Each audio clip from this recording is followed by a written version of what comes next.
Bismillahirrahmanirrahim. Alhamdulillahirabbil alamin.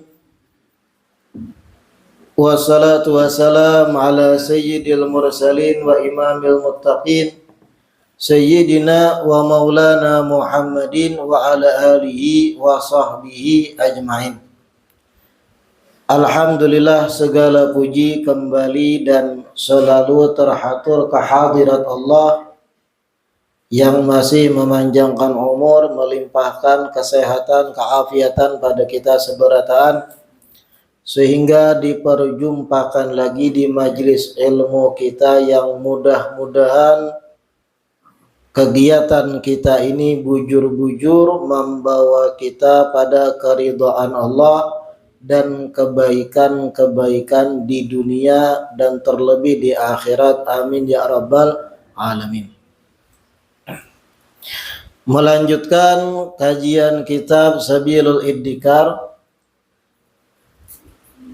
ila an qala wa qala alaihi assalatu wassalam idza sara ahlul jannati ila jannah wa ahlun nari ila nar ji'a bil mauti hatta yuj'ala bainal jannati wan nar. Rasulullah Shallallahu Alaihi Wasallam bersabda, apabila penghuni sorga sudah berada di dalam sorga dan penghuni neraka pun sudah ada di dalam neraka, ji'a bil maut, didatangkanlah kemudian kematian itu, hatta yuj'ala bainal jannati wan nar, kemudian kematian tersebut diletakkan antara surga dan neraka. Thumma yudbahu, kemudian kematian itu disembelih. Thumma yunadi munadin ya ahlal jannati la maut wa ya ahlan nari la maut. Kemudian ada yang menyeru dengan suara nyaring, wahai sekalian penduduk sorga, kadada lagi yang namanya kematian. Wahai sekalian penduduk neraka, kadada lagi yang namanya al-maut atau kematian. Fayazdad ahlul jannati farahan ila farahihim wa yazdadu ahlun nar huznan ila huznihim. Maka kemudian penduduk sorga bertambah kegembiraannya yang tadinya sudah gembira, dan penduduk neraka pun bertambah kesedihannya yang sebelumnya sudah sedih. Ini masih berkenaan dengan hal-hal yang berkaitan dengan fase umur ketika manusia berada di alam akhirat atau di hari kiamat lebih tepatnya. Imam Al-Haddad Sidin menukil juga riwayat hadis yang dikisahkan tadi, ketika orang yang berhak masuk surga sudah dalam surga, dan orang-orang yang memang akan masuk neraka sudah masuk dalam neraka. Ketika itu didatangkan kematian. Jadi kematian itu diolah oleh Allah Ta'ala semacam hewan sembelihan berbentuk fisik. Kelihatan berbentuk fisik, ada fisiknya. Lalu diletakkan kematian tadi di tengah-tengah antar sorga dan neraka. Penghuni sorga menatap dan melihatnya. Penghuni neraka pun melihat kepada kematian yang sudah berbentuk fisik. Lalu al-maut atau kematian tadi disembelih di tengah seluruh penduduk surga dan neraka. Setelah disembelih, lalu ada seruan, panggilan nyaring, suara, pengumuman gitu. Wahai penduduk surga, kadada lagi namanya kematian. Wahai penduduk neraka, kadada lagi yang namanya kematian. Setelah kematian itu disembelih di saat tersebut. Jadi itu satu isyarat bahwa siapapun yang sudah masuk surga salawasan di dalam surga. Selama-lamanya mu'abbadun. Kadada dibatasi dengan kematian lagi. Nikmat-nikmat yang luar biasa dahsyatnya di surga itu akan dinikmati penghuni surga tanpa batasan waktu lagi. Kadada lagi istilah was-was makan yang kayak di dunia kadada. Namun kita kan kalau sudah umur 45 ke atas, 50 ke atas, ada aritan-aritan, ada kawa makan ini itu. Sorongi orang bulan Maulid hundang sing nyamanan, takutan kolesterol, iyalah. Kenapa takutan kolesterol naik? Takutan lakas mati. Disorongi orang ketika hari raya Idul Adha daging sing banyakan kadawani. Kalau pina darah tinggi, disorongi orang teh manis kadawani nang gulanya. Kalau pina gula tinggi, seberataan itu atas dasar kecemasan terhadap kematian. Ketika sudah orang masuk surga, menikmati nikmat nang dahsyat dalam surga, ditambah kenikmatan tadi dengan pengumuman kematian itu sudah disembelih. Ada lagi istilah mati. Artinya fisik atau jasad seseorang kada menua di dalam surga itu. Kada lagi sel-sel awak itu betuha, tetap inya kayak itu aja. Kisaran umuran 30-an. Apapun yang pian tutoy, apapun yang pian makan di surga, jangan khawatir kolesterol, asam urat, gula darah, jantung, dan lain-lainnya. Penyakit-penyakit orang tua. Menang anu-anunya kada paham lagi. Nang 20-an ke bawah kada ngerti lagi, nang pantangan-pantangan kada paham buan pian. Tapi karena pian tuha umur 40-an ke atas tahu toh istilah pantangan. Kada kawa makan ini raum. Kada kawa teminum ini bisa sakit pinggang. Dan aneka macam penyakit lainnya. Aritan-aritan. Makanya jangan heran ketika orang di atas umur 40-an, 50-an, di kantong bajunya tuh ada caplang, presker, minyak kayu putih, aritan banyak. Kenapa kayak itu? Karena adanya penuaan di dunia. Sesugih apapun pian di dunia, sekaya apapun harta pian, ada batasan, ada limitnya menikmatinya. Ada yang namanya kematian, tapi di dalam sorga kada ada lagi kematian, disembelih. Sehingga disebut Rasulullah, fayazdadu ahlul jannati farahan ila farahihim. Penghuni surga ketika dapat pengumuman bahwa kematian kada ada lagi, mereka pun bertambah gembira, himung, arai aja kita.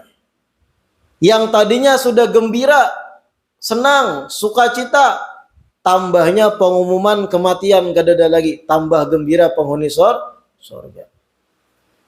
Nah itu, yang lakian tambah gembira, menikmati aneka macam nikmat yang Allah sediakan. Allah beri pasangan bidadari. Biniannya bangga apa? Adakah bidadara? Wallahu a'lam. Gembira karena kadada lagi yang namanya kematian. Sebaliknya ujar Nabi, wa yazdadu ahlun nari huznan ila huznihim. Ini yang mengerikan. Apa yang mengerikan? Ketika penghuni neraka dapat pengumuman bahwa kadada lagi nang bakalan mati selawasan. Mereka-mereka yang sudah tadinya dimulai proses siksanya dengan aneka macam dahsyat siksa, dapatnya pengumuman lagi bahwa kadada istilah mati. Tambah bersedih, tambah gundah gulana, tambah mereka itu sakit hati ketika menerima pengumuman kematian kadada lagi. Ulun beri contoh kayak ini. Di dunia, di alam dunia ini, ketika seorang manusia, mohon maaf, contohnya disiksa, dimutilasi tunggal butingan anggota tubuhnya, jari jemarinya dipotong tunggal butingan, misal siksa di dunia nih, manusia terhadap manusia lain. Setelah jari jemarinya tunggal butingan digunting pakai gunting besi, misal merasakan dahsyat sakitnya orang yang disiksa tadi, tapi apalah daya, awaknya diikat, dibelenggu misal. Setelah jari jemari batisnya dipotong, kemudian jari jemari tangannya, habis jari jemari tangan, daun telinganya dipotong. Setelah itu apa? Hidung disobek, dan ia merasakan sakit itu hidup. Orang-orang yang merasakan sakit dimutilasi atau sakit disiksa kayak itu, harapannya apa? Lah kasihnya mati. Sehingga kadang merasakan pedihnya lagi nih, dipanggal-panggal awak. Apalagi zaman PKI dahulu, sudah disayat-sayat, ditabur garam pulang. Ditabur uyah. Bayangkan pedihnya kayak apa. Pian coba gisang batis sampai luka, taburi uyah. Padih gak ada, coba ya. Mun sakit jangan cari ulun. Ketika sakitnya dahsyat kayak itu dan kada mati-mati juga, kemudian mulai tangannya dipotong dari sikunya misal, kemudian kakinya dipotong dari lututnya, masih hidup. Kemudian kemaluannya dikebiri misal, atau dikuyak kemaluannya, disayat-sayat, dan orang tadi hidup merasakan sakit masih. Apa di pikiran orang yang disiksa itu? Lebih baik lah kasih mati aja. Kehendaknya didor di kepala sekali sehingga mati langsung, atau sekalian dipotong leher. Tapi tujuan dan menyiksa tadi apa? Agar merasakan sakit itu tunggal dikitan berjam-jam sampai mati sorangan. Orang yang disiksa demikian harapannya lah kasih mati aja, sudah sakit benar. Mati aja, bunuh aja aku dengan satu tikaman misal. Kayak itu juga yang terjadi pada penghuni neraka, dan lebih dahsyat lagi siksanya.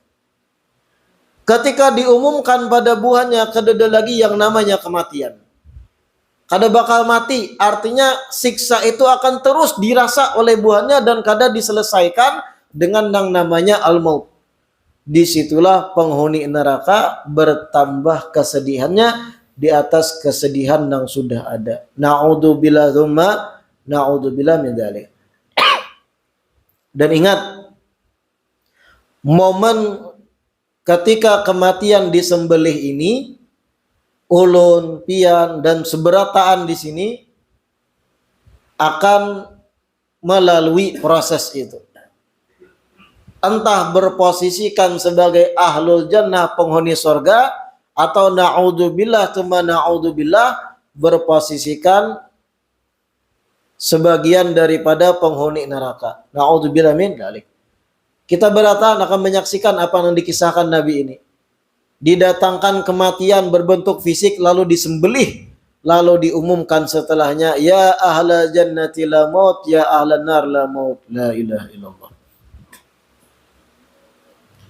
Pahamlah tadi sudah. Wa yazdad ahlun nar huznan ila huznihim. Kenapa penghuni neraka bertambah sedih? Karena kadada secuil harapan untuk hilang rasa sakit. Kematian kadada lagi soalnya. Dan itu ngeri. Mengerikan. Bukan setahun dua, bukan 10 tahun. Mu'abbad, selawasan disiksa di neraka. Bagi mereka orang kafir atau orang murtad. Na'udzubillah min. Kada kegampangan. Wa qala Rasulullah sallallahu alaihi wasallam, Nabi pun bersabda di hadits yang lain, ahlul jannati 20 wa mi'atu sinfin, 80 min hadhil ummati wa 40 min sairil umam. Imam Haddad mempaparkan lagi hadits yang berkaitan tentang surga. Ujar Imam Al-Haddad, ahlul jannah, penduduk surga itu 20 wa mi'atu sinfin, terdiri dari 120 golongan. 120 golongan. Thamanuna min hadhil ummah. 80 golongan dari 120 itu adalah bagian dari umatku, ujar Nabi kita Muhammad sallallahu alaihi wasallam. Wa arba'un min sairil umam. Sedangkan sisanya 40 per 120 itu kuota gesan umat-umat nabi-nabi nang terdahulu sebelum Nabi kita Muhammad sallallahu alaihi wasallam. Ini kabar gembira sebenarnya gesan kita. Apa kabar gembiranya? Di mana letak kabar gembiranya? Diumpamakan oleh Rasul seluruh penghuni sorga itu 120 golongan. Per golongan sekian juta orangnya. Dari 120 golongan itu 80-nya itu dari umatku, ujar Nabi. Dari umat Nabi kita Muhammad sallallahu alaihi wasallam. 40 per 120-nya itu kuota gesan seluruh umat nabi-nabi sebelum Nabi kita Muhammad sallallahu alaihi wasallam. Artinya jatah masuk surga umat terdahulu sedikit benar dibandingkan jatah masuk surga umat Nabi besar Nabi kita Muhammad sallallahu alaihi wasallam. Dan ini termasuk khosais, keistimewaan yang Allah berikan pada Rasulullah sallallahu alaihi wasallam. Kita ini sebenarnya wajib dan patut bersyukur jadi umat Nabi Muhammad. Cuman kadang kita kada sadar betapa nikmat, betapa istimewanya pian itu ulun ini ditakdirkan lahir termasuk golongan Nabi Muhammad sallallahu alaihi wasallam. Coba bayangkan kalau kita ini ditakdirkan Allah lahir di zaman Fir'aun. Jadi umat Nabi Musa misal. Kayak apa aturan-aturan dari Allah nang ketat, nang ngeri bagi umat Nabi Musa. Atau umat Nabi yang lain sebelum Nabi kita Muhammad yang disebut ulama. Kalau sekali aja berbuat dosa, pernah kita baca semalam di fase yang ketiga, umat Nabi terdahulu kalau sekali berbuat dosa itu langsung semacam ada pengumuman tertulis di depan rumahnya, fulan bin fulan melakukan dosa sekian-sekian. Seberataan manusia akan tahu apa yang diperbuatnya tadi malam. Belum lagi bicara taubatnya umat terdahulu. Kada diterima taubat dan istighfarnya kecuali bunuh diri. Amun kita dipermudah dengan bujur-bujur taubat, istighfar, tanpa bunuh diri pun Allah terima. Siapa yang menjadi sebab ini semua? Nabi kita Muhammad sallallahu alaihi wasallam. Termasuk ujar Nabi 80 per 120 penghuni surga itu dari golongan umatku. Sisanya 40 bakal jalan kuota gesan nabi-nabi terdahulu. Mohon maaf, umat nabi-nabi terdahulu. Cuma kalau berbicara populasi manusia di dunia, semakin ditarik ke zaman bahari, semakin populasi itu mengerucut sedikit dibanding kita ini. Dari semenjak Nabi Adam dan Siti Hawa diturunkan ke muka bumi, populasi manusia itu dari satu keluarga menjadi 2 keluarga, menjadi 3, dan terus berkali lipat. Semakin menuju akhir zaman, semakin padat manusia. Sehingga bisa dimaklumi juga kenapa 40 per 120 kuota untuk manusia dari umat nabi-nabi terdahulu untuk masuk surga. Semakin kesini kan semakin padat. Nah, pian berkaca aja Tanjung Tabalong ini zaman tahun 88. Pertama ulun pindah ke Tanjung, sunyi. Mabuon itu jam 9 malam tuh sudah kadap. Wah ini bang, padat merayap. Ada yang menjual kebab, ada yang menjual pisang goreng, sampai jam 1 malam ada. Memang populasi itu kayak itu, semakin kesini semakin padat.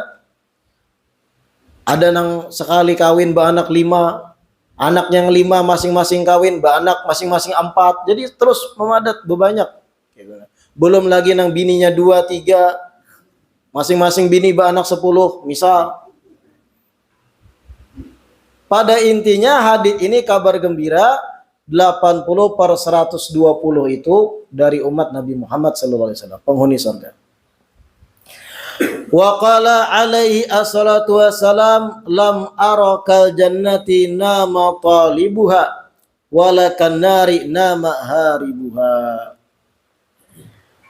Di hadits yang lain Rasulullah bercerita atau bersabda, lam arakal jannati nama talibuha.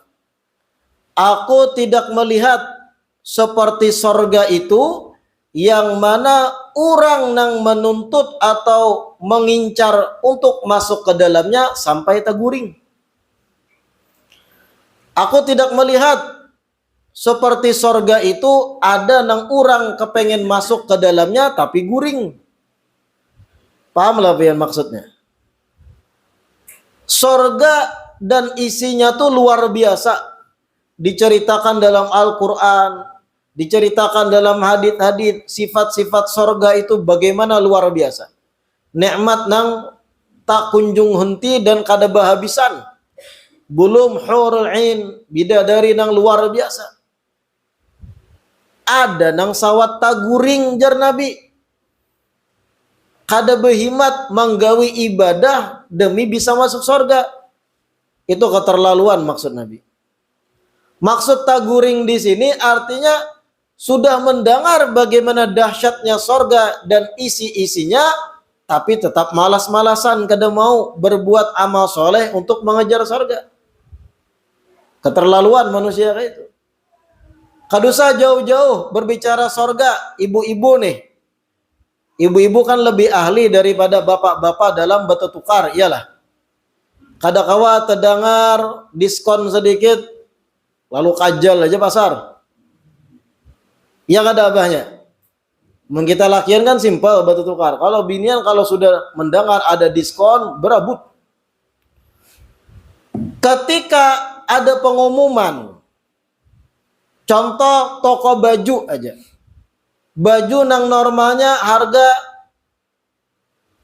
100 ribuan tiba-tiba diumumkan menjadi 20 ribuan. Diskon besar-besaran, cuci gudang istilah ini. Toko besar berjual baju bermerek, ada brandnya terkenal, yang harganya di atas 100 ribuan, per bajunya tiba-tiba diumumkan cuci gudang, selembarnya menjadi 20 ribu atau 15 ribu. Kira-kira apa yang terjadi pada ibu-ibu? Apa yang terjadi? Toko buka jam 8, jam 6 sudah ada yang parkir di situ.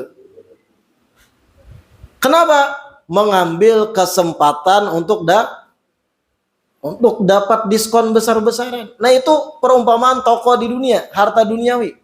Ketika harga turun jauh drastis, kita kadang hendak kehilangan kesempatan. Jaka kawa begadang di muka toko sehingga menjadi pembeli pertama.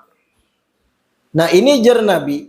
Sorga dengan aneka macam nikmat dahsyat dikisahkan dalam Al-Quran dan hadits. Sawat ada nang bermalas-malasan kada mau, keterlaluan. Walakan nari nama haribuha. Dan jar Nabi, tidaklah aku melihat semacam neraka itu yang mana orang nang ingin melarikan diri dari neraka sampai teguring dan kada melarikan diri. Kurang lebih artinya, ketika diperdengarkan bagaimana dahsyatnya neraka Allah, siksa nang dahsyat, bagaimana api yang panas berpuluh-puluh kali lipat dibanding api dunia, bagaimana ketika penghuni neraka kehausan dahsyat, lalu meminta minuman, lalu disuguhkan hamim, minuman yang panas. Akhirnya mereka paksa minum dan terbakar muhanya sampai usus-usus bagian badannya pun terpotong-potong, tercabik dengan dahsyatnya api. Bagaimana Al-Quran mengisahkan neraka, bagaimana hadits menceritakan gambaran neraka. masih ada nang kadahakun buka dari neraka bersantai-santai, bahkan menggawi maksiat yang itu merupakan sabab masuk neraka. Keterlaluan manusia kayak itu. Nah ini walakan nari nama haribuha. Wa qala alaihi assalatu wassalam man khafa adlaja wa man adlaja balagal manzila. Ala inna sil'atallahi ghaliyatun. Ala inna sil'atallahil jannatu. Di hadits yang lain ujar Nabi, man khafa adlaja, siapa orang yang merasa takut maka inya akan bergegas betulak sungsung. Kayak apa maksudnya ini? Ini perumpamaan dari Nabi. Siapa orang yang inya takutan melakukan perjalanan di malam hari, semakin larut malam, semakin tengah malam, semakin takutan, entah ada perampok, entah ada macam-macam di jalan. Adlaja, ketika inya takutan berjalan di malam hari, maka inya akan bergegas besungsung bulik ke rumah supaya kada tepa malam.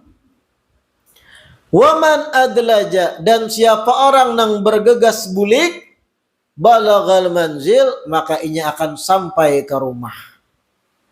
Nah ini perumpamaan Nabi.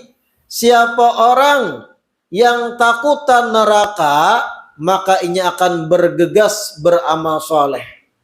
Dan siapa orang yang bergegas semangat beramal soleh, inya akan balagal manzil, ay dakhala jannah, masuk dalam surganya Allah. Ala inna sil'atallahi ghaliyatun, ketahuilah sesungguhnya barang dagangan Allah itu mahal. Nah ini pun perumpamaan. Ala inna sil'atallah al jannah, wa fi riwayatin hiya al jannah. Ketahuilah barang dagangan Allah itu ialah surganya Allah. Nah Nabi hendak memberikan pesan pada umat sidin, surga itu mahal. Surga itu eksklusif, mehong bahasa lainnya. Sebagian kan mahal itu mehong. Maksudnya apa mahal itu? Artinya kada kau bahasa santaian kalau hendak masuk surga. Hendak kepengen masuk surga, ulun bipai hendak benar masuk surga, mudahan masuk surga, tapi hidupnya santuy, sembahyang kulir, beribadah kulir, puasa Ramadan kada sing puasaan, hendak masuk surga. Mahal surga itu, kada kayak itu cara menebusnya. Harus ada kesungguhan, harus ada ijtihad, mujahadah melawan nafsu. Kada kau bahasa santaian. Lalu bagaimana? Gawi hal-hal yang fardu. Itu tebusan ke surga. Setelah masuk surga, apabila pian hendak dapat derajat tinggi dalam surga, karena surga pun ada level. Di samping yang fardu, gawi hal-hal nang sunnat, hal-hal nang sifatnya mustahab, hal-hal nang dianjurkan di luar yang fardu. Itu tebusan gesan masuk surga. Mahal, ghaliyah. Ini secara kada langsung ya Allah, Nabi menyuruh kita sungguh-sungguh menebus surga. Jangan serampangan. Ke majelis taklim ketika lagi semangat, tulak. Ketika lagi pangulir, guring. Nah ini artinya kada cocok, kada masuk kriteria orang yang sungguh-sungguh untuk menebus sil'atullah, barangnya Allah, yaitu surga tadi. Istiqamah, hadir, semangat dalam kebaikan, amal soleh, itu orang yang layak masuk surga. Cuma memang ada mustatsnayat. Ada beberapa hamba Allah yang sedikit berbuat amal soleh, ternyata di sisi Allah dianggap gana, dan ternyata sebab itu masuk surga. Ada memang. Cuman itu bukan kaidah umum. Orang-orang pilihan yang kayak itu. Gara-gara misal memakani kucing yang kelaparan barak mati, lalu sigar kucingnya, ternyata itu dinilai oleh Allah ibadah yang besar, lalu sebab itu masuk surga. Memang ada yang kayak itu, cuma itu di luar kaidah umum. Itu ibarat pemberian istimewa yang kayak itu. Standarnya masuk surga harus bujur-bujur, sungguh-sungguh dalam beramal soleh. Wa qala alaihi assalatu wassalam, dan Nabi bersabda juga, ana awwalun nasi khurujan idza bu'itsu.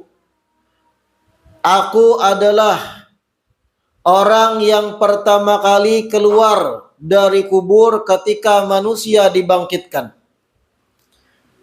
Aku orang yang pertama dibangkitkan, ujar Nabi singkatnya. Ketika manusia dibangkitkan di hari kiamat dari kubur masing-masing, yang pertama dibangkitkan Rasulullah sallallahu alaihi wasallam. Wa ana qaiduhum idza wafadu, dan aku adalah yang menjadi pemimpin menggiring mereka ketika mereka datang. Wa ana khatibuhum idza anzatu, dan aku juru bicara manusia ketika mereka hanya bisa mendengar di hari kiamat kianani. Wa ana syafi'uhum idza hubisu, dan aku yang menjadi penolong mereka ketika mereka ditahan. Kapan kejadian itu? Sebagaimana yang sudah kita baca, ketika mana di padang mahsyar. Nabi yang menolongi kita untuk masuk fase berikutnya dari alam akhirat. Wa ana mubasyiruhum idza ayisu, dan aku jar Nabi yang akan memberi kabar gembira ketika manusia berputus asa di hari kiamat. Al karamatu wa mafatihu yauma idzin biyadi. Kemuliaan dan kunci-kunci itu di hari tersebut berada di tanganku. Wa liwaul hamdi yauma idzin biyadi, dan bendera alhamdu kelak berada di tanganku. Wa ana akramu waladi Adam ala rabbi, dan aku paling mulianya anak cucu Adam di sisi Tuhanku. Yatufu alayya alfu khadim, kelak di hari kiamat akan ada 1000 khadam atau 1000 yang akan membantuiku, mengelilingiku, ya Nabi.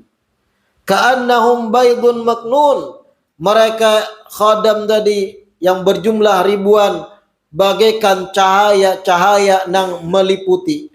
Au lu'lu'un manthur, atau bagaikan mutiara-mutiara yang bertebaran.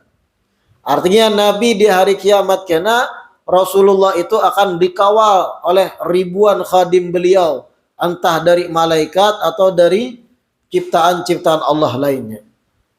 Sallallahu alaihi wasallam wa zadahu fadlan wa syarafan wa karamatan ladih. Salawat dan salam Allah haturkan pada beliau, dan mudah-mudahan Allah tambahkan keutamaan dan kemuliaan beliau di sisi Allah Subhanahu wa ta'ala.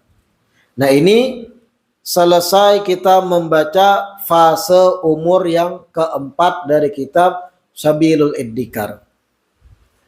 Ulun ulangi, fase pertama yang sudah kita baca semenjak manusia dititipkan dalam tulang sulbi Nabi Adam alaihissalam. Kemudian berpindah-pindah dari sulbi ke sulbi, sulbi ke sulbi, sampai keluar dari sulbi abahnya sendiri dan lahir di dunia. Fase kedua ketika lahir di dunia, ketika inya hidup beraktivitas di dunia, dan fase kedua inilah yang menjadi penentu bagaimana nasibnya karena di akhirat. Kemudian fase ketiga dari semenjak manusia meninggal dunia, keluar dari dunia dengan kematian, sampai kemudian dibangkitkan Allah di padang mahsyar. Fase keempat dari semenjak dibangkitkan di padang mahsyar sampai melalui proses-proses hari kiamat, mahsyar, haud, kemudian faslul qadha, pembagian catatan amal, kemudian mizan, lalu ditutup dengan sirat, lalu penentuan sorga dan neraka. Itu fase keempat yang hanya kita khatamkan berbulan-bulan. Insya Allah di perjumpaan berikutnya masuk pada fase kelima. Apa fase kelima perjalanan manusia? Ketika mana yang masuk sorga masuk dalam sorga, yang masuk neraka masuk ke dalam neraka. Akan dipaparkan ayat-ayat dan hadits-hadits seputar tentang sifat-sifat neraka.